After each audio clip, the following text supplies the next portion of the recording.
দেব। আল্লাহ তাআলা সূরাতুল ফাতহ একটা সূরা নাযিল করে দিয়েছেন, বিজয়ের সূরা, নাম দিয়েছেন কি সূরাতুল ফাতহ। ফাতহ মানে কি? বিজয়। ফাতহ মানে কি? বিজয়। ইন্না ফাতাহনা লাকা ফাতহাম মুবিনা। ও নবী, আমি আপনাকে সুস্পষ্ট বিজয় দান করেছি, বিজয়ের সূরা। এই জন্য বিজয়ের মাসে আপনাদেরকে শোনালাম।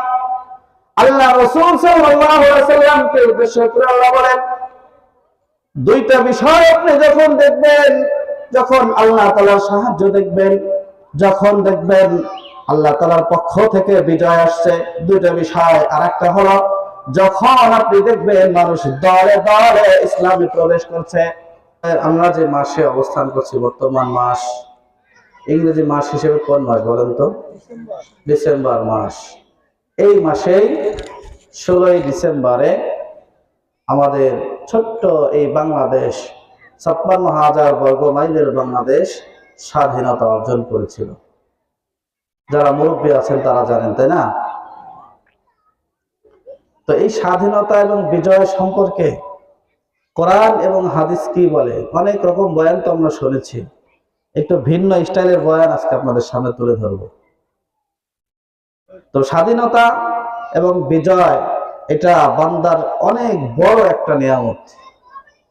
কারণ হলো যারা পরাধীন তাদের কোনো স্বাধীনতা নেই, তারা মন চাইলেই কোনো কিছু করতে পারে না। আজ আমরা এখানে ওয়াজের প্যান্ডেলে বসেছি, নামাজ আদায় করছি, আমাদের যা খুশি তাই করছি, কোনো বাধা নাই, কোনো ভয় নাই, ডর নাই।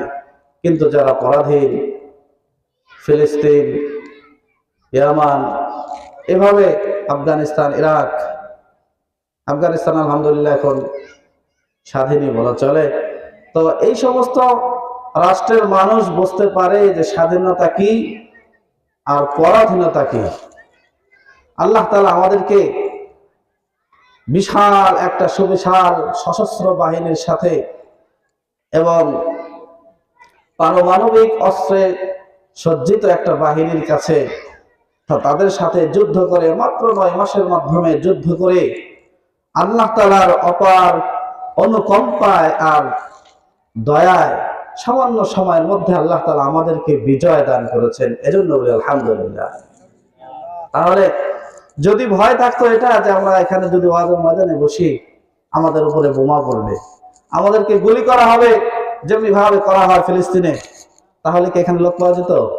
বলেন। তো স্বাধীনতা অনেক বড় একটা নিয়ামত।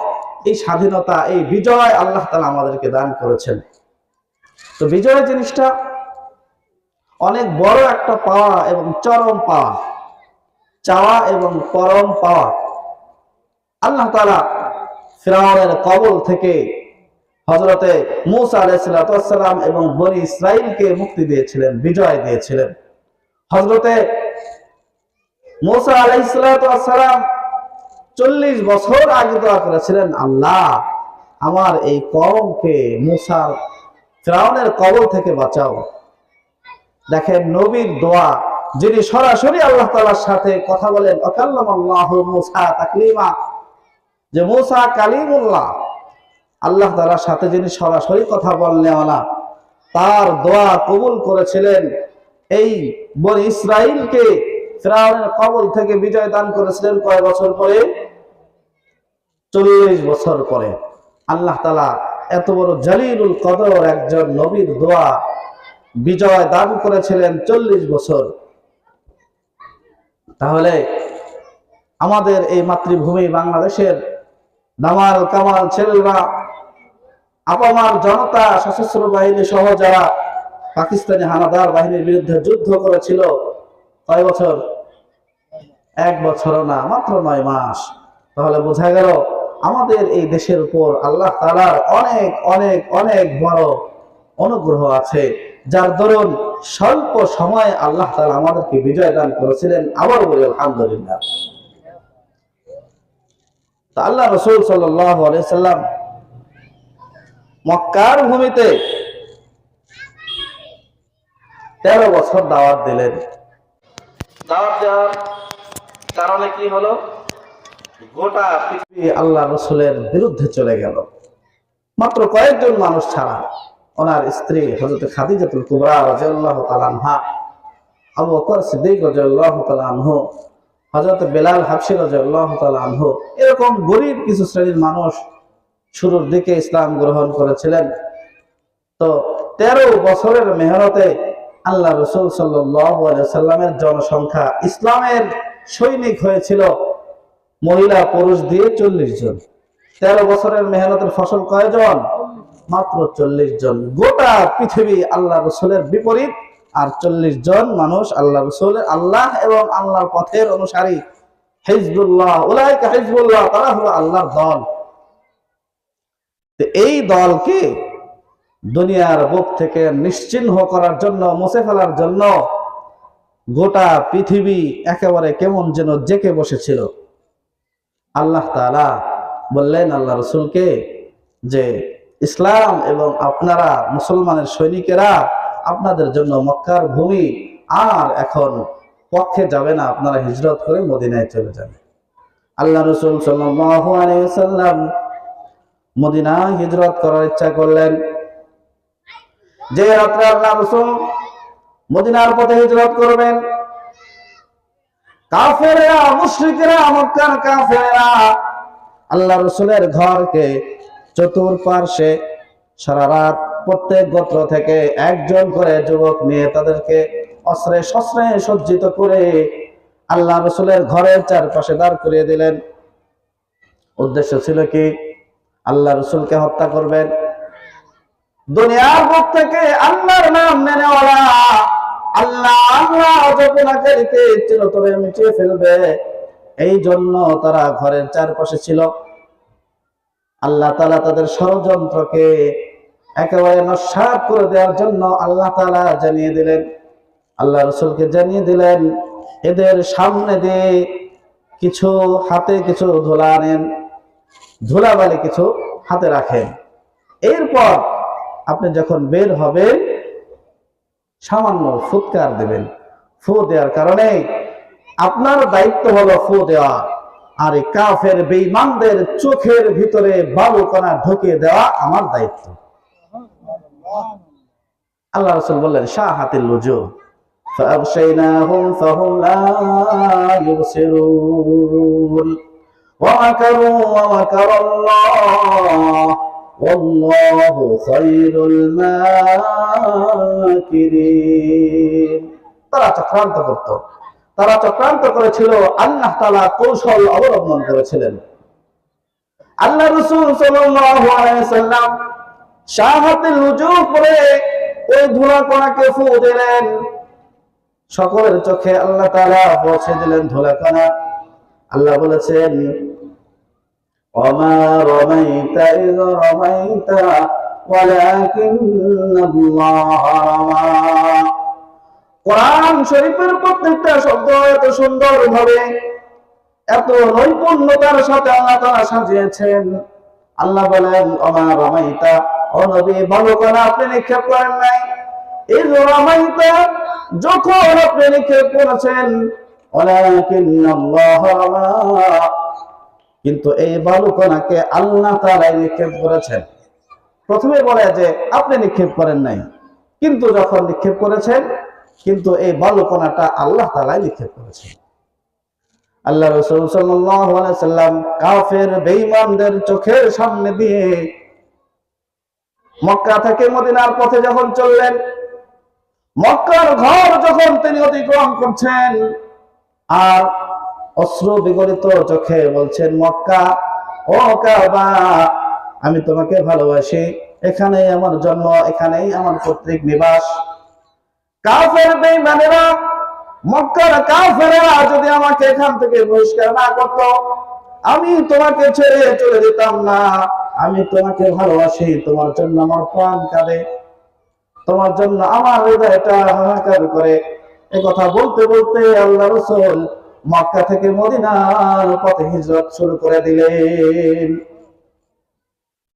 হুব্বুল ওয়াতন, ভালোবাসা, দেশের প্রতি ভালোবাসা, জন্মস্থানের প্রতি ভালোবাসা, এটা আল্লাহ রাসূলের ছিল না? ছিল না? অনেক পরিমাণ, বেশি ছিল না কম ছিল? অনেক ছিল। আল্লাহ রাসূল মক্কা থেকে যখন মদিনায় গিয়েছেন, মক্কার জন্য তার হৃদয়টা হাহাকার করত। এইভাবে আল্লাহ রাসূল সাল্লাল্লাহু আলাইহি সাল্লামের একটা ইসলামী শক্তি মদিনায় যখন গেলেন, ইসলামের একটা শক্তি হয়ে গেল। তো আল্লাহ তাআলা এভাবে আস্তে আস্তে যখন ইসলাম এবং মুসলমানদের সংখ্যা বাড়াতে লাগলেন, ইসলামের শক্তি বাড়তে থাকলো, এক পর্যায়ে চলে এলো সেই অষ্টম হিজরি। সেই অষ্টম হিজরিতে আল্লাহ রাসূল সাল্লাল্লাহু আলাইহি সাল্লাম মক্কা বিজয়ের জন্য রওনা দিলেন। বিজয়ের জন্য দেখেন, মক্কায় থাকতে প্রকাশ্যে নামাজ পড়তে পারতো না, ইবাদত করতে পারতো না।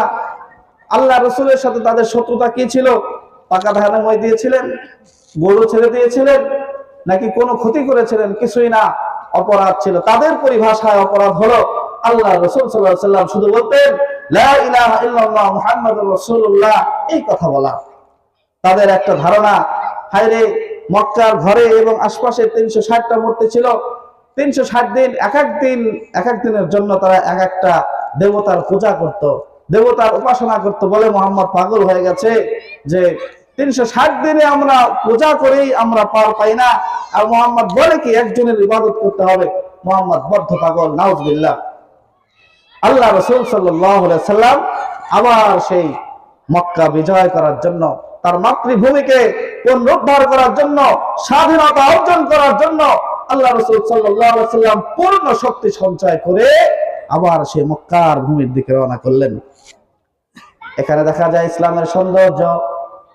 ইসলামের সৌন্দর্য কি?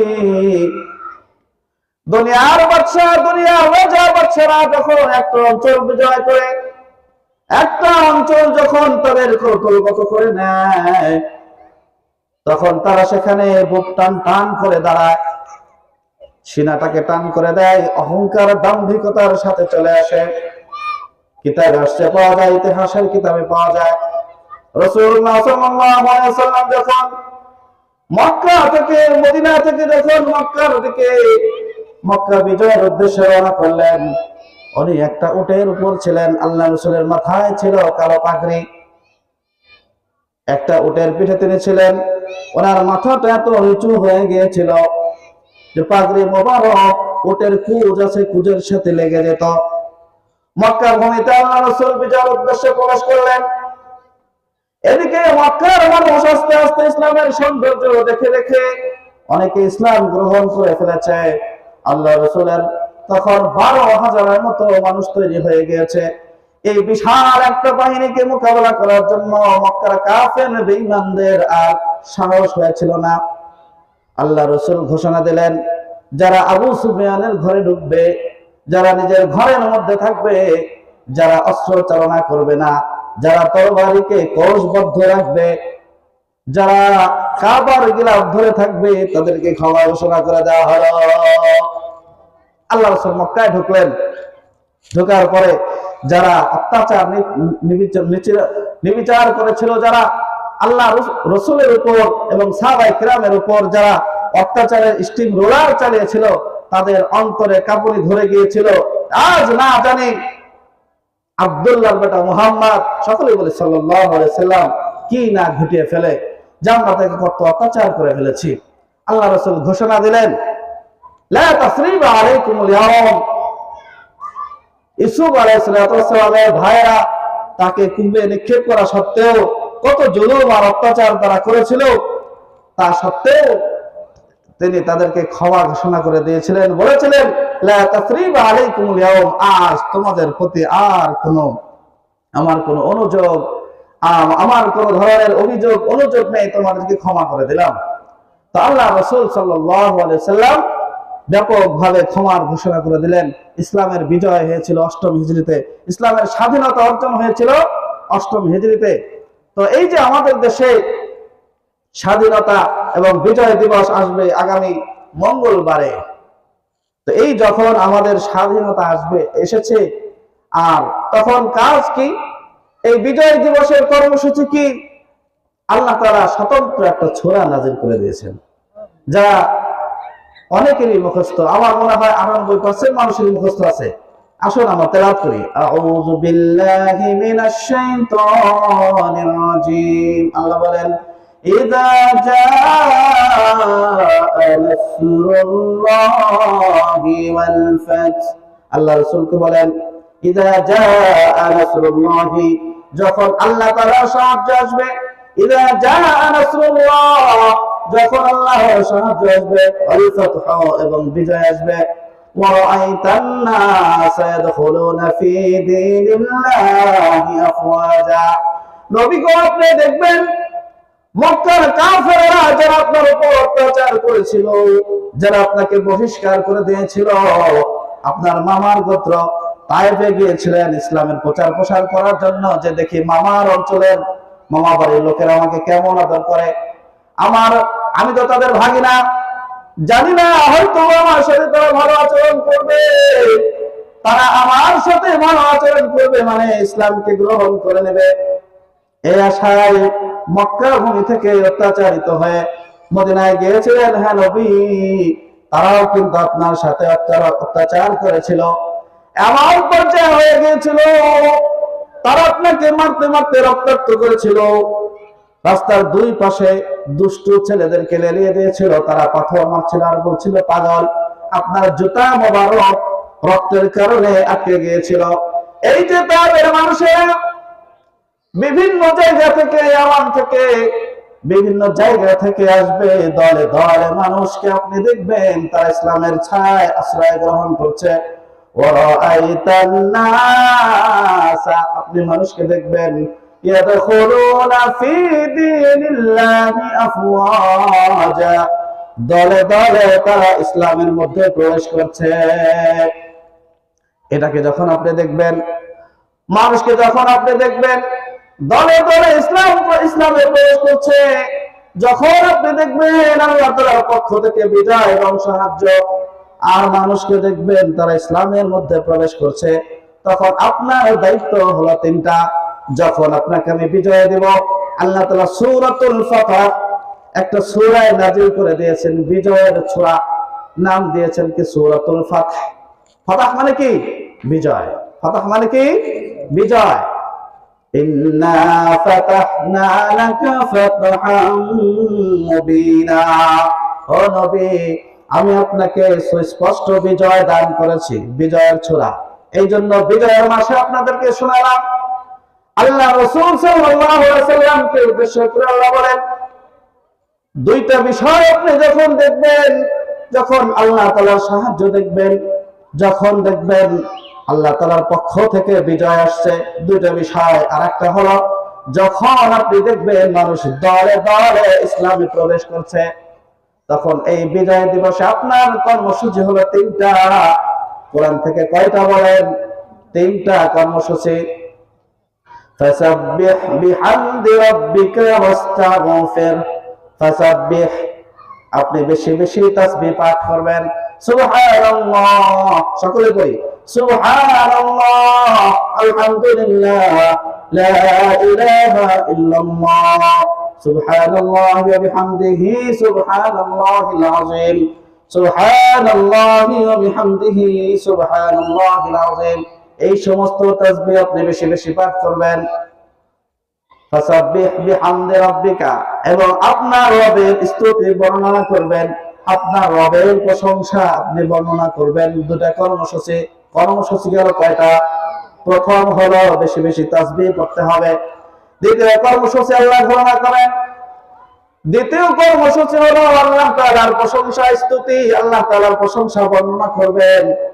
তৃতীয় একটা কর্মসূচি আল্লাহ দিয়ে দেয়, ওয়াস্তাগফিরহু, আপনি বেশি বেশি তাওবা পাঠ করবেন, ইস্তিগফার পাঠ করবেন। বিজয় যখন আপনি দেখবেন, যখন আপনি আল্লাহ তাআলার সাহায্য দেখবেন, মানুষকে যখন দেখবেন ইসলামে প্রবেশ করছে, কর্মসূচি কয়টা? তিনটা কর্মসূচি। বেশি বেশি তাসবিহ পাঠ করবেন, বেশি বেশি আল্লাহর প্রশংসা গান কীর্তন করবেন, আর বেশি বেশি তাওবা ইস্তিগফার করবেন। এটা কার কথা? স্বয়ং আল্লাহর কথা। ইন্নাহু কানা তাওয়াবা, নিশ্চয় আল্লাহ তাআলা, ইন্নাহু কানা তাওয়াবা, আল্লাহ তাআলা তওবাকারীদেরকে ক্ষমা করে দেন। এই তিনটা কর্মসূচি পেলাম আমরা কোরআন থেকে। বিজয় দিবসের কর্মসূচি কয়টা? তিনটা। এরপরে কিতাবে পাওয়া যায় আল্লাহ রাসূল সাল্লাল্লাহু আলাইহি ওয়াসাল্লাম বিজয়ী বেশে যখন মক্কায় প্রবেশ করলেন, তাকে আটকানোর মতো পৃথিবীর কোন শক্তি ছিল না। এই সময় বিজয় যখন হয়ে গেল, সকলকে যখন ক্ষমা ঘোষণা করলেন, আল্লাহ রাসূল সাল্লাল্লাহু আলাইহি ওয়াসাল্লাম উম্মে হানির ঘরে ঢুকে 8 রাকাত বিজয়ের নামাজ আদায় করলেন, সালাতুল ফাতহ। আরবিতে বলে কি? সালাতুল ফাতহ, বিজয়ের নামাজ। আল্লাহ রাসূল সাল্লাল্লাহু আলাইহি ওয়াসাল্লাম বিজয়ের নামাজ আদায় করলেন 8 রাকাত। এই যে কর্মসূচিগুলো আমরা পাই কোরআন আর হাদিস থেকে, যে সর্বপ্রথম কাজ হলো তাসবিহ পাঠ করা। বিজয়ের দিনে, বিজয়ের খুশিতে, বিজয়ের উল্লাসে প্রথম কাজ হলো তাসবিহ পাঠ করা। দ্বিতীয় কাজ হলো আল্লাহ তাআলার প্রশংসা করা। 3 নম্বর কাজ হলো বেশি বেশি তাওবা ইস্তিগফার করা। চতুর্থ কাজ হলো